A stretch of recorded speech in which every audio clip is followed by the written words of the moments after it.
Hello, how is everybody this evening? Well, we're on chapter 7 this evening, and it is Bickie's new coat. Please, kitty, go away. So, let's begin. Mother built a huge fire under the boiler. While the boys sat at the table over their mush and milk, Bickie wasn't thinking of the goose anymore. He was thinking about the black coat. He knew that Mother had no way of making a coat or getting him one between now and school time tomorrow morning, but his heart sank lower and lower, down into his shoes. Mother's old black coat was cut very full in the back to make room for the bustle. It was rather short on her, but it would be long enough for Bickie. Oh, yes, long enough indeed. Don't feel bad about it, Bickie. Mother came over and stood by his chair. She patted him on the head. It will only be for a few days, and it will keep you very warm. She gathered the boy into her arms and sat down in the rocking chair by the stove. Bickie felt something warm and wet on his face. A tear. Mother's crying. Then Bickie knew that he would wear that old black coat with the bustle in the back and not complain, for Mother loved him and was trying to do what was best. After all, she hadn't expected him to give the soldier his blue coat. Then there was the goose to think about. His mouth watered and his throat ached for the pleasure and the thought of how that roasted goose would taste after school tomorrow. He looked forward to that day, no matter how hard things might be. When Bickie walked on the school grounds the next morning, wearing the black coat with the bustle back, there were shouts and, ow, kitty, derisive laughter, and the new name was coined, Grandma Lucy. Grandma Lucy, Grandma Lucy, the children shouted in frenzy and glee and mischief. Grandma Lucy, Grandma Lucy, Grandma Lucy, dear Grandma Lucy. Bickie set his eyes straight ahead for the schoolhouse steps and marched right up them, and without looking to the right or to the left, he took off that hateful coat and hung it with all the others. Now he would be called Grandma Lucy all the time. This was worse than soldier or even General Snoop. At least they were men's names. Overwhelmed with the humiliation, he went to his desk. When the spelling class was called, Bickie stood up next to Pete Whitney, who occupied his usual spot at the foot of the class. The first word is owl, and one by one the whole class missed it, even Bickie. Now, Peter, the teacher said, here is a word the whole class has missed. You know how to spell it. I drilled you on it yesterday, and you spelled it right for me 10 times. Now spell owl. Pete's eyes lifted up with a savvy joy. O-U-L, he spelled in a very loud voice. Hooray for me! I got a head mark! He started for the head of the class, but Miss Kitty met him halfway to his goal and, laying a firm hand on his shoulder, gave him a jerk and a shake. You little fool, she cried. You spelt it wrong. Go back where you belong. Bickie shrank with shame over his friend's mistake, but he had little time to be sorry for Pete. Spell deuce, the teacher shouted at him. The lad stood petrified. Spell deuce. Mrs. Kitty took a closer step. Still Bickie couldn't collect his wits or even imagine how to spell it. The teacher came up a step closer, and she raised her hand. Bickie dodged the slap, jerked violently to the left. Then the whole line of spellers went over like a row of dominoes set on the end. "Bicknell, Harverhill, Ross," the teacher called over the din of confusion. "You may stay in at recess. I will settle with you. Class is dismissed." Bickie sat in his seat all through recess with anger in his heart.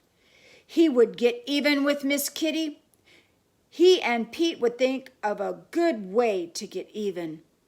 But Miss Kitty's sudden anger had cooled, and she spent the recess writing a letter. When the bell rang to close the recess period, the other children marched into the room. Pete whispered to Bickie, "Did you eat any goose yet?" Then Bickie remembered the roasted goose that would be waiting for him when he got home. How could you have forgotten it, he thought. He looked at Tommy, who was shivering under his ragged jacket. Tommy hadn't had enough to eat. Really, not enough at all. The goose would taste very good. It was noon when the boys saw the soldier Rudolph approaching the school grounds. "It's our soldier!" Bickie shouted, and the 4 boys ran over. "How was the goose?" He grinned as he looked down at them. He was wearing that smart blue soldier coat, and on him it looked just fine. "We haven't eaten it yet," Bickie told him. "We will have it for supper tonight." The soldier's eyes were looking sharply at that black coat Bickie was wearing. "Is that your other coat, Sonny?" he asked. "Oh, yes, this is one of them," Bickie confessed. Somehow he knew that Rudolph understood about the old blue coat and even about this black one with the bustle back. He looked straight into the soldier's smiling eyes, and he didn't feel ashamed or embarrassed. "Did you boys ever see a house with a rose vine climbing over the porch and 2 little green windows up under the gables?" The man asked the question without looking away and with the same warm smile on his face. "My grandma used to have the house with a rose vine over the porch," Nels said. "It was a red rose vine, too. But she doesn't live there anymore. She lives with us." "Does the house have 2 little windows up under the gables?" I don't think so." Nels scratched his yellow hair along the neck of his cap. "Does the house have a little green window?" "The house I'm looking for must have 2 little green windows up under the gables," Rudolph said. "Why do you want to find it?" asked Bickie. "Do you want to live there?" "No," he said with a look of sadness creeping into his eyes. "No, a soldier friend of mine used to live there, but he was killed in the war. He told me about his house, and I wanted to see it." The boys looked at one another. They liked Rudolph. He had shot that goose for them, and he spoke kindly to them, almost as if they were grown men. They would be glad to help him find the house with the rose vine over the front porch, but it was winter now, and none of them could remember which one of the houses had rose vines until the spring came. And then the roses would bloom again. The sharp clang of the school bell drew them back to the school door. Bickie turned at this entrance to wave to Rudolph. He stood still at the edge of the playground with his black slouch hat in his hand. Now he raised it and with an elegant gesture swept the hat down and lowered it towards the ground and then high over his head. "Maybe he'll be waiting for us when last recess comes," Pete whispered to Bickie, and when recess came, there was no soldier. No soldier at all lingering about Ferguson's school. It was getting close to 4 o'clock, and Bickie began to think more and more about that goose. How near would they have to come to the door of that house to smell that goose? Would Mother have gotten the onion and maybe a few potatoes to cook with it? Would she have stuffed it with dressing? Bickie sat at his desk thinking so hard about that goose, he forgot about where he was. His mind wandered in far-off places where roast goose and mashed potatoes and pumpkin pie and other luxuries abounded on every side. He was awakened from his daydream by a sharp voice in the front of the class. "Bucknell, open your book.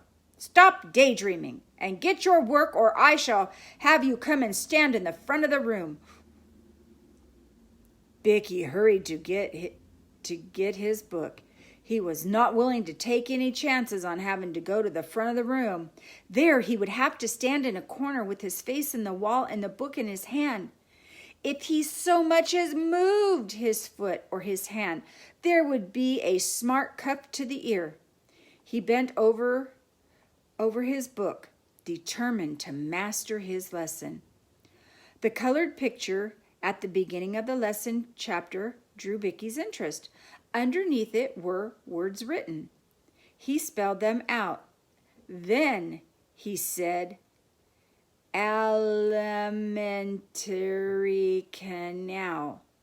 Now, Bickie had no idea what kind of a canal that might be, but clearly the picture was of a human being.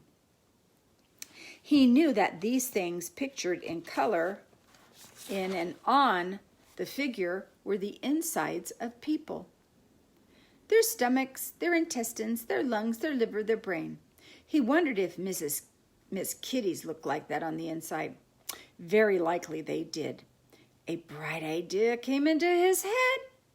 He drew out a sheet of drawing paper from his desk, and with care and considerable skill, he copied the figure on the page, but he gave it features with a proper head and a top knot. Remember, a top knot's the bun in a woman's hair. Then he sketched in the lungs, the liver, the stomach, the intestines, and then all the other colored things in the picture, making them as faithful to detail as possible. It took a very long time. When the drawing was done, he felt proud of it. He would show it to Tommy, to Pete, and to Nels. He wrote in big capital letters at the top of the sheet, "Miss Kitty." Well, that is the end of chapter 7. Tomorrow is chapter 8. A rush corn husking is what chapter 8 is. We have gotten halfway through this book already.